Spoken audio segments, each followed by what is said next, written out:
The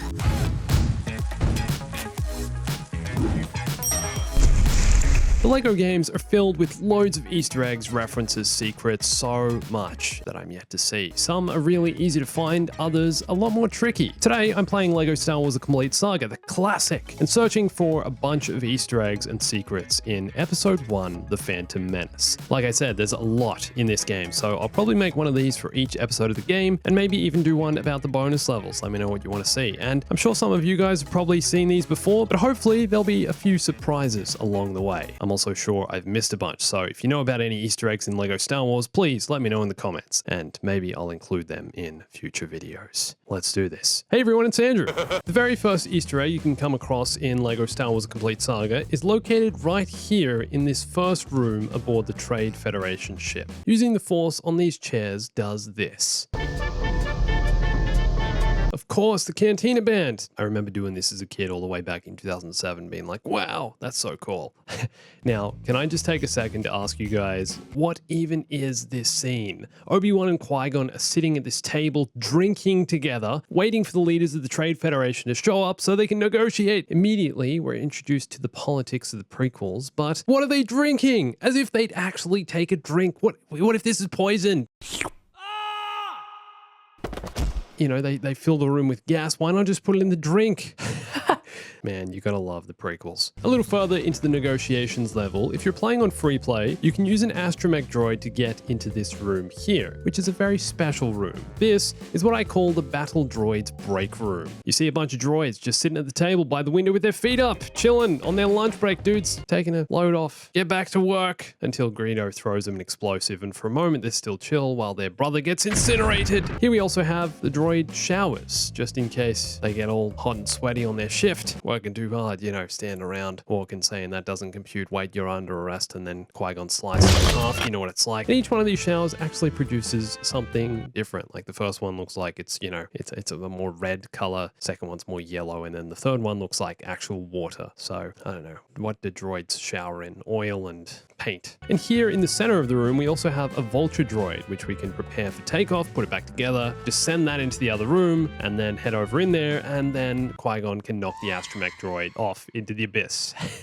Qui-Gon is such a troll. In the Invasion of Naboo level, for some reason, Jar Jar's face appears as a fresco on this rock face. Not sure what he's doing here. Didn't realize the people of Naboo or the Gungans or anyone looked up to Jar Jar in a way that they commissioned for his face to be put on the side of a rock. Maybe he created this for himself and needed a little, you know, self-motivation. Don't worry, Jar Jar, things are gonna pick up Misa on the side of the rock now. But anyway, you end up using Jar Jar's face to form a bridge to make it across the waterfall, and then, you know, Jar Jar's hard work is all gone. Towards the end of the Invasion of Naboo level, as all the battle droids emerge from the bushes to attack you, you can build this robot thing here. When you build this, you actually unlock the final 10th mini kit of the level, which I've already done here. It's why it's not showing up. But what is this robot? Where have I seen this before? Well, to me, it looks like one of those droids we've seen in Jabba's palace. Kind of like 8D8, except much, much less creepy. Seriously, this guy gives me nightmares. Ah! Why is he so lanky? In Escape from Naboo, to decorate the hallways of the palace, it seems Jar Jar has been busy installing a Queen Amidala mural. Just like the Jar Jar mural on the rock face in the previous mission, although this one is indestructible. The face is just a little bendy. Jar Jar is quite the artist, painting frescoes all over the place. Later, in Escape from Naboo, if you jump onto the balcony here, you can stand and peacefully gaze out over the city, see the river flow, and watch as birds fly by. Theed at its best, at its most peaceful, its most tranquil, its most beautiful. A stark contrast to the droid invasion currently taking place literally right behind where I'm standing, and all the politics and everything else that nonsense goes through. Communications disruption can mean only one thing: invasion! I'm just gonna stay here and keep looking this way. No need to, you know, turn around and see the violence. Need to book that holiday. Around the city of Theed are several of these statues, which kind of look like Jedi Knights. Although, that wouldn't make sense. We're on Naboo. Why are there Jedi here? There's no Jedi temple here. I'm assuming, what are these, you know, statues of political figure? How dare you build a statue of a Jedi, a place where there's not even supposed to be Jedi? I mean, why would you build a statue of a Jedi in the first? Here, let me get that foot, destroy them. So now it's time to build the Queen Amidala puzzle, the City of Thieves' greatest attraction. I swear when I was a kid playing this game, I could never figure this one out. How do you build this thing? How do you put this thing back together? But now sitting here watching the footage back of me doing this in game, now I was a really dumb kid. Also, there was a mini kit in here once you solved the puzzle. I never got that as a kid, ever. Dude, seriously, how many murals of the Queen do they have in this place? There's another one here that's completely scrambled. They're waiting for a Force user to come and fix it because, you know, if a non-Force user tried to put this thing back together, it'd take hours. Look at how many pieces it has. Did you know that LEGO Star Wars The Complete Saga actually has two different versions of the Mos Espa pod race? There's the regular pod race, which is part of the main story. In this one, your objective is simply to beat Sebulba, make it past that slimy bugger towards the end. And then there's the Mos Espa pod race original in the bonus levels, which is actually the original pod race from LEGO Star Wars video game, which was released in 2005, in which you need to reach the end of each section before time runs out. Also, you do eventually need to beat Sebulba, but you know.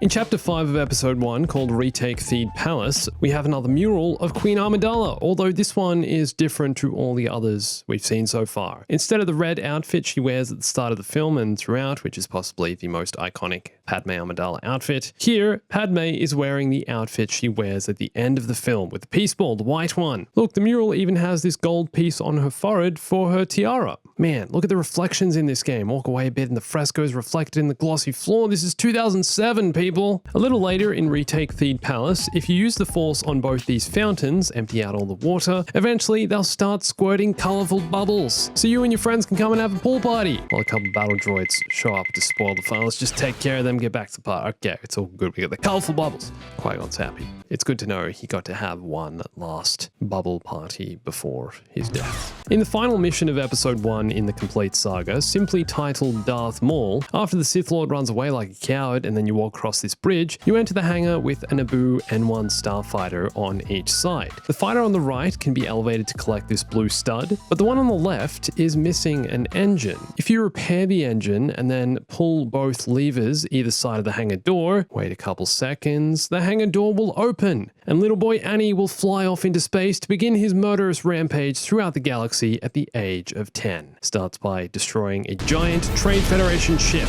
Sure, it was probably just mostly droids on board, but hashtag droid lives matter. If you go up these elevators on the Darth Maul level, there's a console up here which can only be activated by a stormtrooper, so you'll need to be playing in free play if you want to get in here. And inside, you're met with a dark red room and endless waves of battle droids and droidicas. Oh, and if you walk on all these buttons on the floor, you'll unlock a mini kit. This room is giving me Rogue One Vader hallway vibes. Are you guys getting that? Except just being swarmed with droids? No, just me, understood. Did you know if you use a character in free play to grapple up here in the Darth Maul level, you'll come across literally hundreds of Lego studs, guarded by a bunch of battle droids. But dude, I've been saving up for Yoda Ghost. Does Ghost Yoda still make the standard Yoda death sound, or does it sound more ghostly somehow?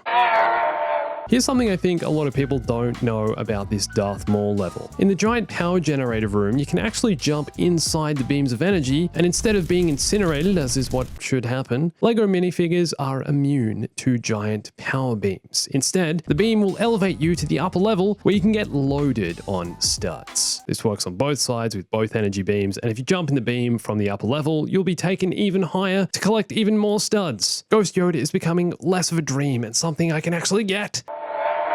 The final room of the entire Phantom Menace episode is where you get to finally face off against Darth Maul. And I always found the camera angle to be really awkward and clunky here. You know, the original LEGO Star Wars has some camera issues. It's not free camera, it's fixed camera. And this one, it's like a curved room. You're making your way around the edges. But something I just discovered, in the middle, you can actually jump down the hole where Maul lost his legs. Jump down to retrieve them for him, see if I can, you know, rebuild. What if Maul's legs survived instead and Mother Talzin and everyone everyone else had to, you know, magic up his upper half. That would have been that. Now that's a story. That's a what if story I want to see made. And those are all the Easter eggs I know of in episode 1. But like I said, I'm sure there are more. So please let me know which ones I missed in the comments below. I'd also like to give a huge shout out to my friend Linterni Gamer for helping me film all this footage and actually telling me where all the Easter eggs and secrets are. So go subscribe to his channel, that's linked below. And for daily clips and memes, go check out the Clips channel. Lots more LEGO content over there every day. And follow me on Instagram, Twitter, and join my Discord for lots more Star Wars gaming and everything else. And thanks for watching this. My name's Andrew. I'll catch you soon.